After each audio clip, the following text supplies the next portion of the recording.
معاكم عادل خلفة من تطاوين حاليا في المغرب. أني في الرباط.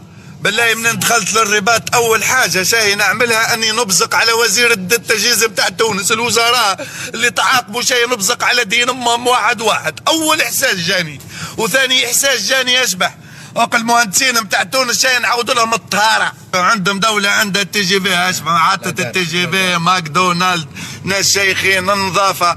احنا في تونس عندنا شو يسموا فيه شارع الحبيب بورقيبه، تخرج تبراكوك في شو يسموا فيها في بجلبه ثم في البلفيداري تبراكوك.